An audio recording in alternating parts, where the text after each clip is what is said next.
Land and resources. Early Native Americans in Florida had very close relationships with the environment. They depended on the environment for food, clothing, and shelter. Their beliefs and the ways of living were also based on the way they interacted with the environment. Florida Indians spent most of their time outside. Some even slept in homes that were open to the air. The trees, plants, animals, and weather were important for these daily lives. Tamakwa. Like most Indians, the Tamakwa relied on their natural environment for food, shelter, and clothing. The Tamakwa used palm leaves, branches, and clay to make their round homes. The type of roof they made is called a thatched roof. The tribe also used tree trunks to build fences around their towns. Picture page 11. The Tamakwa often built their towns near rivers. They dug earth out of the rivers to make them flow toward the edge of their town. This made getting fresh water easier. Everything the Tamakwa wore came from nature. The men's clothing were made from deer skin. When the men hunted deer, they completely covered themselves with large deer skins so they wouldn't alarm the deer when they snuck up close. These men even used deer heads to hide their own faces. After a hunt, the Tamakwa cooked the meat over fires and wooden racks. Their word was the barakwaya. This was where the word barbecue comes from.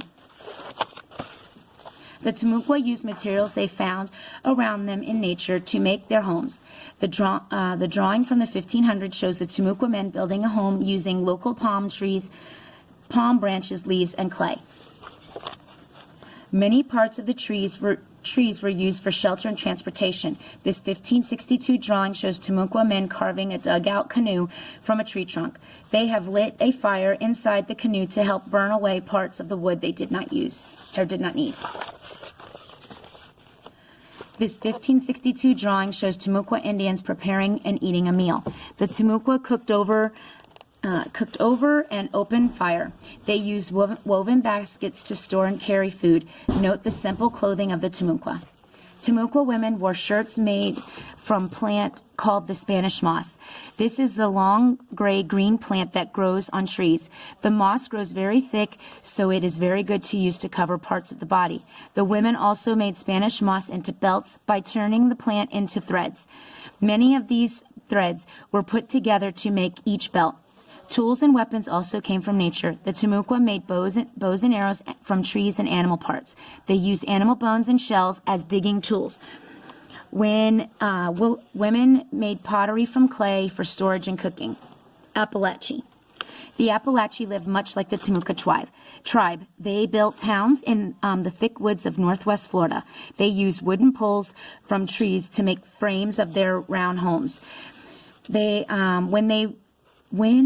Then they made thatched roofs with palm fronds, leaves. The Apalachee lived in small groups. Each Apalachee group built enough homes to make a small town. Archaeologists have found the remains of the council house built by the Apalachee at the place called San Luis de Tamamala, which is near the present-day Tallahassee. It was also round and was large enough to fit about 2,000 people. The Apalachee relied on corn. They dried it to eat in the winter and kept it in storage houses made from trees. The Apalachee often wore no clothing at all. Many historians believe that when they did wear something, their clothing was made from deer skin. Their weapons and tools were like those of the Tamakwa. The Apalachee took animal parts and wood and made them into bows and arrows. They also made tools from shells. The Apalachee were good fishers. Men made lines and hooks from what they found in nature. They might include vines used for lines and shells used for hooks. These fishing tools worked well enough to catch plenty of fish for meals. Their tools and weapons changed after the arrival of the European explorers, when they were able to trade for European goods. Besides corn, the Apalachee also included nuts and berries in their diets. The hickory nut and white oak acorn were important foods. Red dewberries were common and were the first to ripen in spring. Tequesta. The Tequesta depended on nature for everything they ate.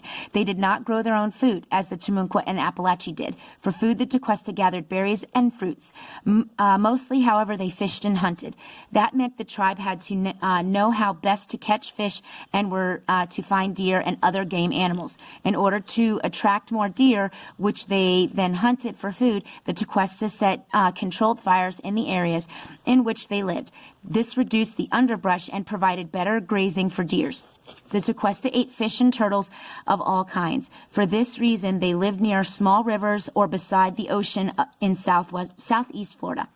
They made fishing lines and hooks from things they found in nature, like vines and pieces of shell. In the winter, the men paddled out to sea in their dugout canoes to hunt for manatees. Manatees are large, slow-moving animals that lived in the warm waters along Florida's coastline. The Tequesta also hunted with bows and arrows, and we know that Tequesta liked deer meat because many deer bones have been found by archaeologists who study the tribes.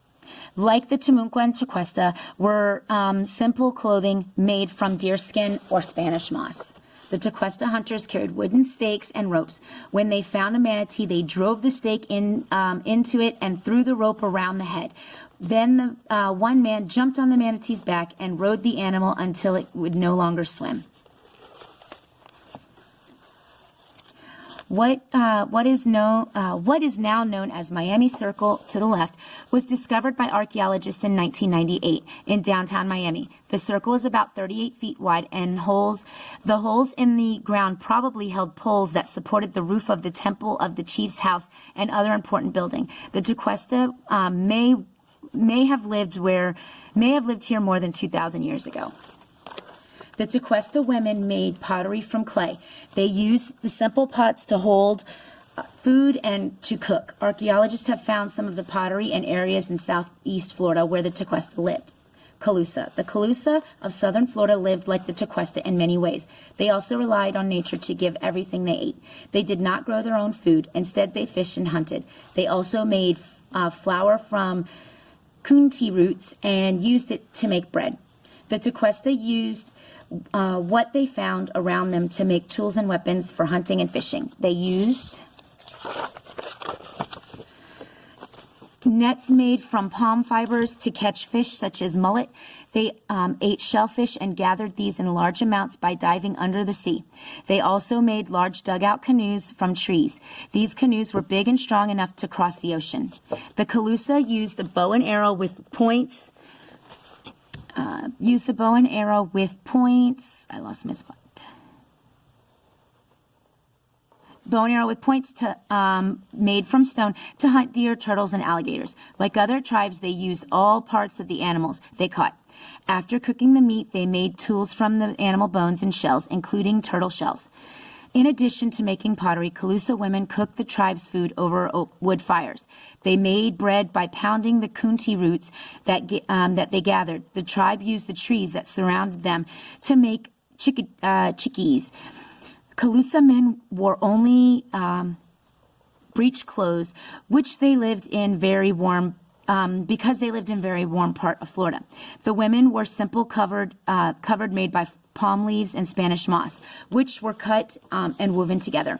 The Calusa tribe is different from the other early Florida tribes because several of their wood carvings have been preserved. Some carved wooden objects made to meet their daily needs. For example, the Calusa carved wooden bowls to store food. However, the Calusa also made beautiful wooden objects such as masks and animal statues as part of their religion. The cat was carved by a member of the Calusa around the year 1000. The Calusa were known for their fine wood carvings. Seminole and Mystique. Just like the early tribes of Florida, the Seminoles have always lived close to nature and have treated it with respect. In the late 1700s and early 1800s, the Seminoles used trees of their homes, which had solid wooden walls. Later, the Seminoles moved to the hot and humid Everglades. They then started to live in chickees, like the Calusa before them. The Seminoles grew corn and other vegetables and raised cattle and horses. They worked outdoors, watched the clouds for storms, and watered their corn and other vegetables when the weather was dry. Young Seminoles had to stand in the fields to scare away the crows and other animals that might eat their crops. Life in the Everglades. When the remaining Seminoles moved into the Everglades around 1855, their lives changed. Corn was harder for them to grow in the swampy land. Instead, they learned to find foods to grow in the wild. One of these was the coontie, which had also been eaten by the Calusa. The Everglades Seminoles hunted and fished in their food for food as well. They also traded deer hides, feathers, and alligator skins in small towns around the Everglades in exchange for cloth, tools, and guns. This modern-day Seminole elder is using traditional methods to make a dugout canoe. Seminole Indians wore much more clothing than the early Florida Indians. They used cloth and sometimes egret feathers to make headdresses, which are special hats worn by warriors. They also used animal skins for shoes.